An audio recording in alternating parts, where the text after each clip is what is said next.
Hey everybody, this is Herschel from High School Top 200. The next team that we have coming up is probably like they have the best supporters in New Zealand for first 15 rugby, and they go by the name of Auckland Grammar. And I don't know, I know that a lot of teams probably hate Auckland Grammar, but I like going there. I love their field. I love the atmosphere that's there. I like obviously the crowd and how they react, and they're always 100% supporters. So if you guys are Auckland Grammar fans, keep it up or build it up or keep getting better. And if you're not Auckland Grammar fans, watch Auckland Grammar fans and be like them but better, because they know how to support their team. And I love the fact that they're that good at supporting their team. Auckland Grammar is obviously one of those traditional schools, and they always have a large amount of players to select from. They always have a lot of talent, sometimes too much talent. That's how good they are. Is that they have too much talent, and they always have young guys that can that sort of have to be held back a little bit because of how advanced a lot of the young players are. And that's where I give it up to the coaching staff for Grammars, because they have done their best to bring through the best players at the best time. Like, just because you're an up-and-coming player doesn't mean you should start for your first 15, because sometimes it just doesn't pan out for you when you're a younger player, and you get scared of maybe the expectations, or scared of the situation, or scared of the opportunity that you've been given. And so some young players aren't up to it that way. Then that comes all with the maturity side of it. So I think Auckland Grammar has done great when it comes to those kind of things. Now, last year's team, even though they had some massive players that they did, and the guys that are so influential and things like that,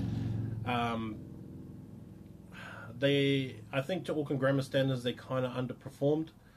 They did their best. They had some up and down games where sometimes it didn't really look like they were comfortable, but they're in a new situation this year, and they have some young guys that have come back that I think are going to make a big, massive change to what their team used to look like. I think that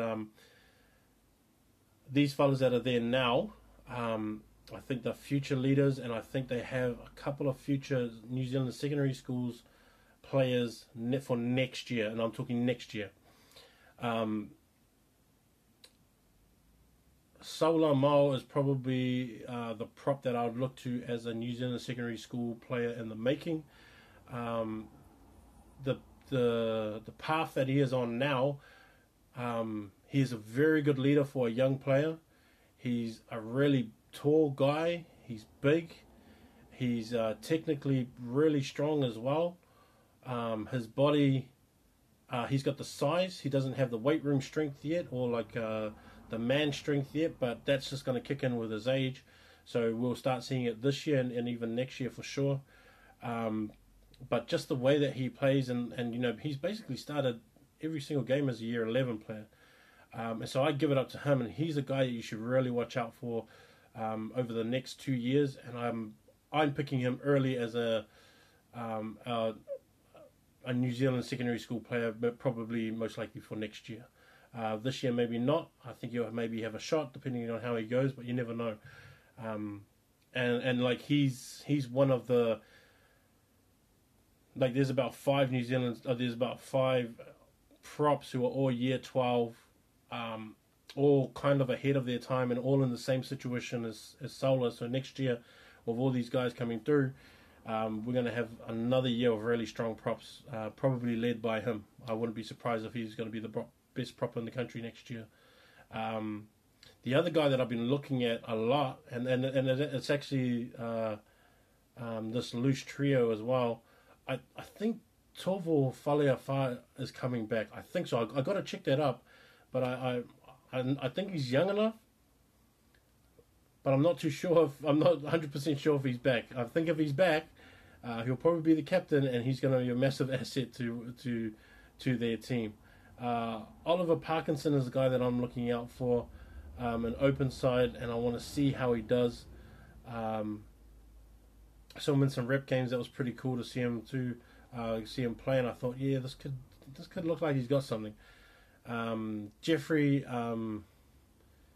Ikani is probably another guy that I'm looking at.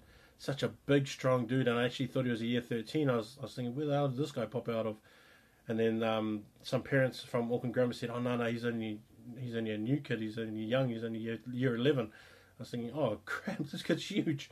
And so, like, Jeffrey's another one that I'm really looking out for. So if these three can really perform on the field and get things together, especially with Solo there as well, it's going to be pretty good. And I think it's going to really shore up some positives within that team as well. Another guy, especially from last year that I've been looking at, it was only year 11 last year, is Corey Evans. He's another guy that I think if he really builds on this year from what he did last year, a really good New Zealand secondary school in the making kind of guy. Simeon Latu is for sure. He's always in the conversation of New Zealand secondary schools from this year and next year. And even this year, he could, have one of those breakout years as a year 12. I don't see him on the wing, though. I kind of see him in second five, like what he did in reps. And he's like an old head without being old, because he played a whole season as a year 10 player in 1A. Like, that he knows a lot more than a lot of players would. And so I think putting him into second five with Rodney, outside of him as well, Tongatia in centre, and then Corey Evans, I think that is a pretty deadly backline as well. And it's something that a lot of teams won't have either, is that kind of type of a backline and that kind of lineup as well. And we've got to remember that Corey and Simeon are going to be back next year, which is even worse for guys that have to play them. Callum Bean is going to be back there, and he's going to be at fullback and going to be a guy that you should probably watch out for. Not Sean Stevenson good, but he shows some flashes of that type of a player. He does really good in defending his line. He does really good in completing plays and getting plays started. Maybe a bit of weight, if you put on a bit of weight or some explosive speed in this off season, we'll see him break more tackles. And if he can start breaking more tackles and getting on the outside and getting guys to arm tackle him and break them through, then we're going to see a guy that's really good. Matthew Timoko is probably a guy. Tom Strachan, I think his name is. John Hawkard will be another one. And Austin Atinga will be other guys. And these are the other guys that I think we'll see this year and next year. And all four guys are going to be guys that that are really going to complete this team and what they can do on the field. I saw a lot of Austin, John, and Tom and reps as well, and then I know Matthew a little bit through. I think I've seen him in under 15s a year back as well, and so I've seen a little bit of all these players, and I think that they are all the connecting pieces and the most important pieces with everybody else, especially with John coming through and Austin coming through as well. So have a look out for these players. Have a look out for Grammar and see what they can do. And that's my review for Auckland Grammar. Let's keep this going. We're almost to 25. Auckland Grammar. Peace.